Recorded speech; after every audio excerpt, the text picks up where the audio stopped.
ว่าเอาตึงมันว่าบ่ได้เจ๊งเป็นมักกะธาตุตึงว่าฐานะองค์ที่มันว่าเป็นจ้องหวยลู่นไหนจ้องหวยลู่นเป็นกามป่าดิว่ากำได้ว่าเป็นจ้องป่าไม่สร้างคำนะเป็นจ้องป่าไม่สร้างคำจ้องอันไหนแหละโอมาด้วยพระเป็นจ้องยามาเอาว่าเอาสาตังในมันเต็มมือว่าทนสองว่าทนสามว่าทนสี่ข้างสามว่าเต็มพระเป็นเจ้าก็มาในมาเอาว่าเอาสาตังในไหนในเจ้าในสมือเหล็กปวดเปลี่ยนมาบนไหนจึงพูดมาด้วยหลังคุณมันหนังมันเจ้าพองยามพระเป็นเจ้าไปคุบเลยสบิงยึดได้เงียนพองยามพระเป็นเจ้าไปขึ้นเป็นพระนันอันเป็นคนเอาคำจิมเบกสาระในยามมากระว่าเราหลักคิดบางพระเป็นเจ้าดีขาเจ้าพวกกูจะหนังเจ้าไหนกันเป็นพวกกูอันยันเพิ่มภายเป็นพวกกูอันวางไงเป็นพวกกูอันหลักอันไล่เป็นเจ้าในเจ้าของปันนุพาเรืองสังการขาลาสังเสื้อเจ้านุ่งพาเรืองสังการเฉลี่ยมาอยู่สร้างอยู่เศร้าที่ไหนจึงตึงเบื้องเฮาคาในพวกไหนเจ้งอันน่ะอำลัดเก่าคำมีอยู่ในกอดิบจากเทบันเจ้าหนึ่งครึ่งศีลเล่เจ้าช่างเงินคำอันเก่าคำมีอยู่ในก็ที่จากเทบันเจ้าหนึ่งครึ่งข่าวเนี่ยเราหลักมีพระเป็นสาวเขาพองยำพระเป็นสาวไปเป็นพระนั้นมันจะเจาะมาดีในมืออยากจะจุดในกำเนิดพองยำมันพระเป็นตาสว่างเป็นเบกสาระในอายุเล็กหรือสิพระเป็นสาวอีกหนึ่งเป็นเบกสาระไว้เก่าเข้ามาในเมืองในเก่าใครพิจิตรเขาบอกองศาเมื่อสิมั่มเสเก่าใครอันน่ะอัมราสิมั่มเสสังเจว่าเก่าใครเขาบอกพิจิตรองศาอันน่ะอัมราคนไหนซึ่งก็อยู่ที่นั่นซึ่งตึงเมืองเก่ากับพิลาวุฒิก็มันเตรียมทนบ่ดันในเนี่ยกันเก่ามาเมืองอันว่าในเก่าใครลองกัดลองเย็นเก่าใครยาอันนั้นหมอเท่าอันนั้นหมอตายอันนั้นหมอเสียบสีกับเขียวมาอันเมื่อปันเก่าในอย่าไปให้เลยเก่าซองได้ครับสีกามในพระเป็นสวัสดิ์ซึ่งไหนว่าพระเป็นสมห้าบดีมันยาวไหนขึ้นเราหลักพระเป็นสอบอารังขึ้นบอกให้ฟังพระเป็นสอบในสีทางดูกุศลอยากสจุดังบุดังสิ่งสีเล็บพบปีนาขาเดินมาแค่นกจะเข้ามาเอาว่าเอาสารนั่นจึงถึงเมืองเขาอยากอยู่ในสิ่งกำค้าเนี่ยกระว่าเราดัดผิดบางพระเป็นสอบเพราะฉะนั้นพระเป็นสอบสองในห้าเอาพื้นหมอกเป็นเบกสาราพอยพระเป็นสอบนั้นสีพาวดังกะไว้เนี่ยอะไรยาเสกกับทบเนี่ยอุดกายาเสกพอยังเมื่อกี้กับบิลอยอุลุเวลาหกพอสิเกี่ยงกับบิลเนี้ยมือเป็นพระดีตนไม่หย่องพอทีพอสิขึ้นเป็นพระยาวอันดังสุดบ่อทนหนึ่งพระเป็นเจ้าเลยเมื่อเอาว่าเอาสาธินั้นจึงตึงเมืองปราณชีวาทนพวกเอาว่าออกสายไม้เอาตั้งลูกน้องตะเปพระเป็นเจ้าสยหันตาละลายอะไรบุญเพศศาสนาในพระเป็นเจ้าซื้อเขียวมาลอยอุลุเวลาอะไรไม่เกี่ยวกับอันเป็นอุลุวินากัสปะกายกัสปะนาทีกัสปะเฮงตัวเฮงปะขยุทำในศาสนาพวกพระเป็นเจ้าชัดยศตุลีงามยาวเจ้านางปิ่นเบสระไรเจ้านางพระเป็นเจ้าไรปันก็ได้ศาสนาไรปันคอมันเกี่ยนกันนั่นพระเป็นเจ้า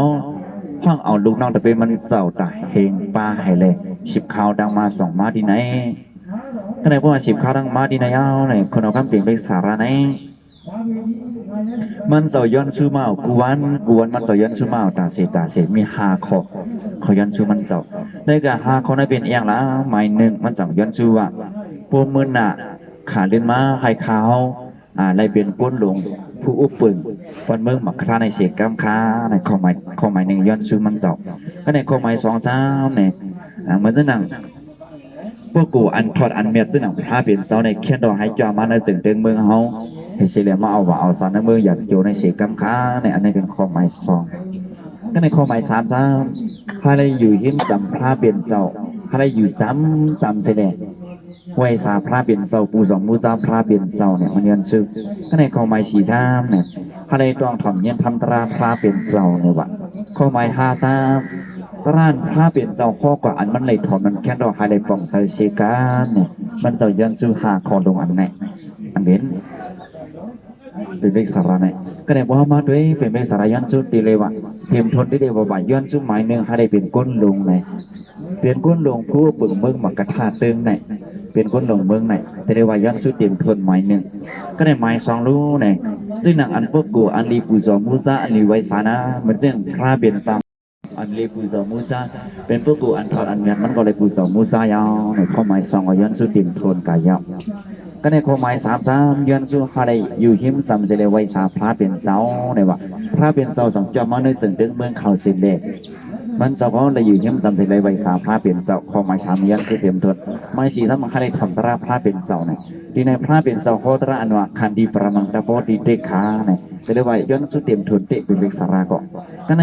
ใครป่องเจอตราพระเป็นเสาก็เพื่อเป็นผู้กูทำตราจะได้ป่องเจอตราพระเป็นเสาหยอกกำลังสุด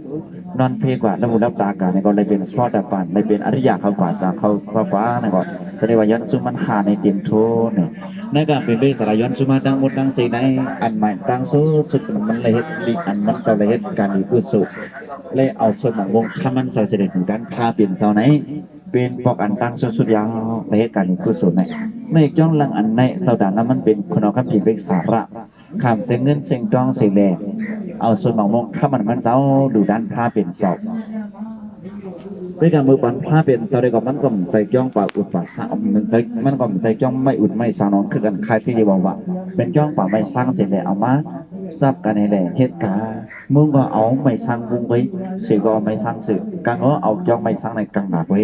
แต่สองเอามาจ้องป่าไม่สร้างค้ามในก็จ้องหลังในก็เป็นนั้นเลยมันเลยเอาสมองมันทำมันจะดื้อดันพระเปลี่ยนสาวเหตุการณ์ที่จ้องเสร็จแล้วถึงต้องพระเปลี่ยนสาวฟังไว้สามมือดีพอดีขึ้นก็ในพวกปอกไว้สามมือเดียวหอเดือนเนากินหวานนอนนับพิมพ์ริมดังตั้งโมดังเสียงไม้ยามมาเก่าอันกันมาดอกมันอยู่ที่หอเดือนก่อนเติมโจมซื้อหยอกสองวุ่นมาเก่าเหตุการณ์อยู่กุศลนำพุทธนายเธอหนังย้ำฟังตัวเดียวยันสารในเก่าเจ้านอนก่อมรับหลังในพิมพ์ริมดังไม้ยามมาเก่ากูอยู่หลังในเนี่ยขึ้นขาด้วยขอดดอกมันสอง